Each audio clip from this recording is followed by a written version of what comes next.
Bienvenue sur Africa 24 dans cette nouvelle édition du QG News. Voici les titres. La Tunisie en deuil. Le président Béji Caïd Essebsi est décédé ce jeudi, premier président issu d'une élection libre en 2014. Il s'était assigné la mission de réhabiliter ce qu'il appelait le prestige de l'État. Les grandes ambitions du Ghana quant au secteur de la noix de cajou. Les autorités veulent en faire un levier clé de l'économie d'ici les 5 prochaines années. Puis la guerre des langues en Algérie. Le gouvernement veut remplacer le français par l'anglais. Le débat est lancé. Le décryptage dans ce journal.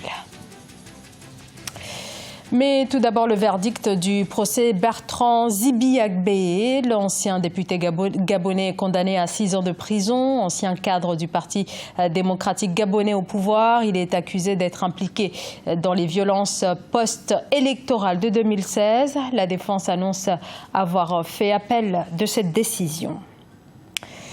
C'est l'une des informations principales de ce jeudi, le décès du président tunisien Béji Caïd Essebsi, quelques heures après son hospitalisation en soins intensifs. Il était âgé de 92 ans, plusieurs fois ministre après l'indépendance en 1956. Il avait accédé à la présidence en 2014, devenant ainsi le premier président démocratiquement élu en Tunisie, 3 ans après la chute de Ben Ali, le président tunisien mort à quelques mois seulement de la fin de son mandat présidentiel. Ibayako.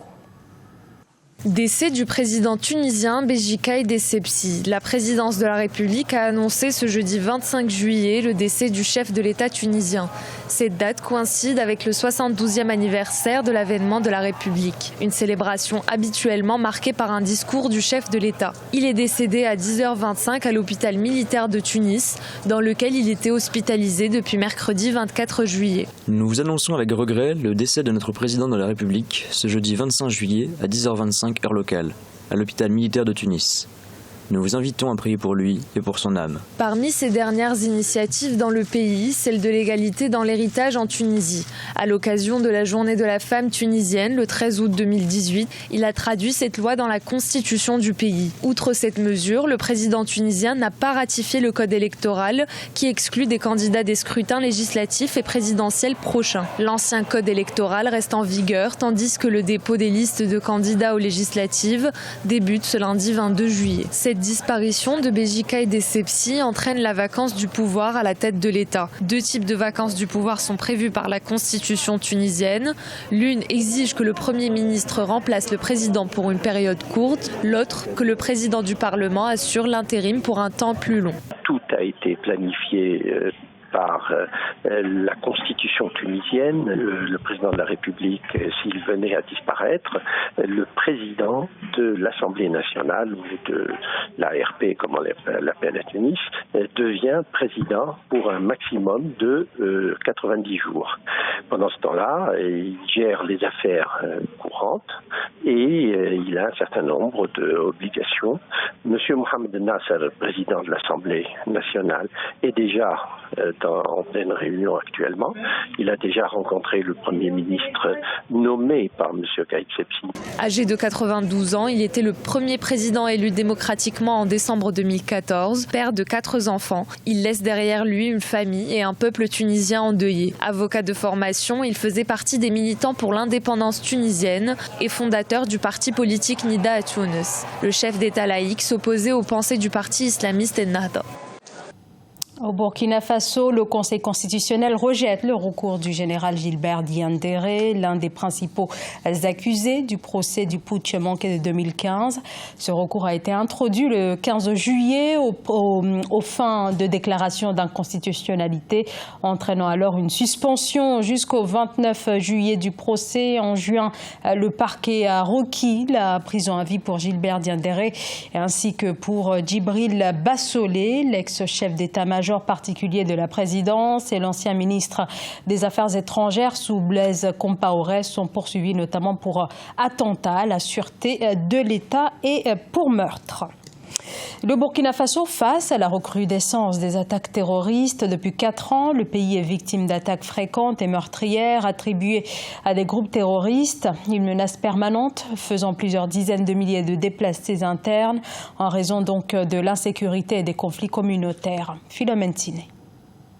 Depuis 2016, le nord et l'est du Burkina Faso subissent des attaques pour la plupart revendiquées par des groupes terroristes. 3 principaux mouvements ont établi un front dans ces parties du pays et c'est l'une des principales raisons pour lesquelles la lutte contre la radicalisation et le terrorisme sont devenus un défi majeur pour les autorités de toute la région du Sahel. La situation n'est pas aussi sécurisée qu'on le dit. La province du Salmantinga qui était très loin d'être concernée est aujourd'hui au centre donc des attaques terroristes. Peut-être que certaines zones ont connu une accalmie. Je veux parler du Grand Nord. Il y a beaucoup moins d'attaques. Également, l'Est, on n'entend plus parler des attaques de façon assez récurrente. Mais apparemment, cela s'est recentré plus proche de la capitale maintenant. Les dégâts engendrés par le terrorisme au Burkina Faso ont un impact sur plusieurs secteurs. La cohésion sociale semble aujourd'hui fragilisée. L'éducation est de plus en plus menacée avec notamment des milliers d'écoles qui ont été fermées, mais pas seulement. Il y a le relèvement du budget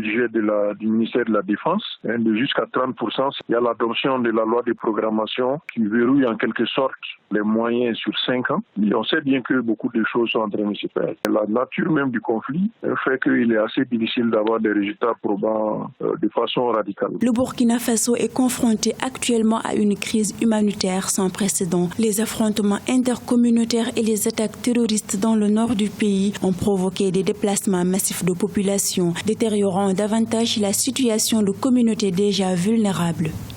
Les autorités ghanéennes tablent sur 2,5 milliards de dollars de recettes générées par le secteur de la noix de cajou au cours des 5 prochaines années, des perspectives ambitieuses. Et dans le cadre de cet objectif, le gouvernement a lancé un vaste programme visant à accroître la production. Philomène Tine.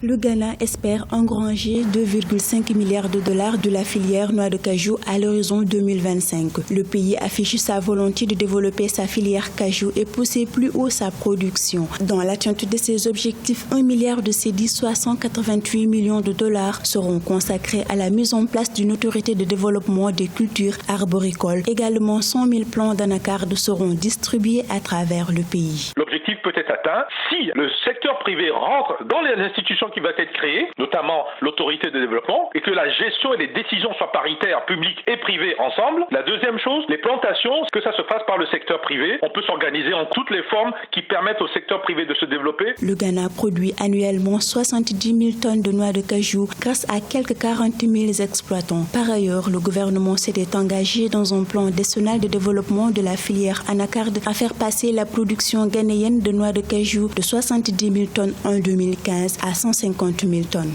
Les deux éléments sont bons, il en manque un. Il faut qu'il y ait une structure d'organisation de la chaîne de valeur dans le domaine de l'anacarde. Parce qu'il n'y a pas que la graine dans cette chaîne de valeur. L'argent qui va sortir de ça, c'est l'État qui va le récupérer. Il faut que ce soit le secteur privé. Et ce secteur privé va le réinvestir parce que l'argent de l'État, c'est l'argent des gens qui sont des contribuables, donc l'argent des impôts. Les industries du Ghana éprouvent certaines difficultés liées à la transformation de noix de cajou dans le pays. Pour rappel, les prix de la noix de cajou brut ont dégringolé, perdant plus de 50% de leur valeur sur le marché mondial lors de la campagne 2018.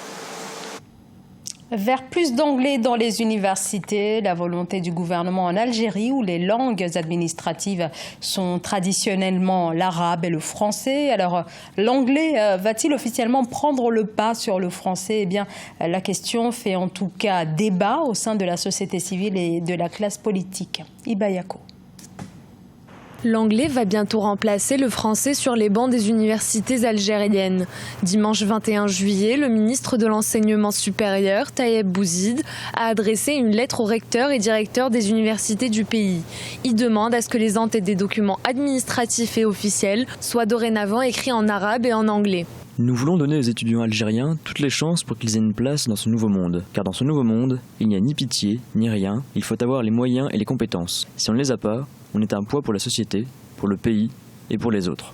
Tayeb Bouzid n'est pas le seul à porter cette initiative. Il aurait pris cette décision après avoir écouté les étudiants algériens qui veulent internationaliser leurs diplômes et les faire reconnaître mondialement. Néanmoins, d'autres Algériens dans l'enseignement supérieur n'approuvent pas cette réforme. C'est une idée qui est ridicule à de nombreux égards, parce que certes, intégrer l'anglais au cursus universitaire algérien, c'est quelque chose d'important et qui se fait d'ailleurs, que la langue française fait partie de l'histoire de l'Algérie, fait partie de la situation géographique de l'Algérie. Voulez-vous qu'on fasse demain, qu'on demande aux personnes dans la rue de se mettre à parler l'anglais, qu'on change les panneaux de signalisation et qu'ils soient en anglais, qu'on change comme ça du jour au lendemain de paradigme ou de langue officielle, puisque c'est ça dont il s'agit. C'est comme si on arrachait un pied au pays finalement. Je veux dire, à un moment donné, il faut arrêter. Aujourd'hui, l'Algérie a autre chose à gérer que savoir si on reste au français ou si on passe à l'anglais. Notons qu'en Algérie, le français est enseigné dès l'école primaire et des filières universitaires sont entièrement enseignées en français. Cette langue est également très utilisée dans le domaine des affaires, la France étant le plus gros partenaire en matière d'affaires pour l'Algérie. Ce journal a été réalisé par l'ensemble de la rédaction. Merci de votre fidélité. Dans un instant, une nouvelle édition de l'actualité sur Africa 24.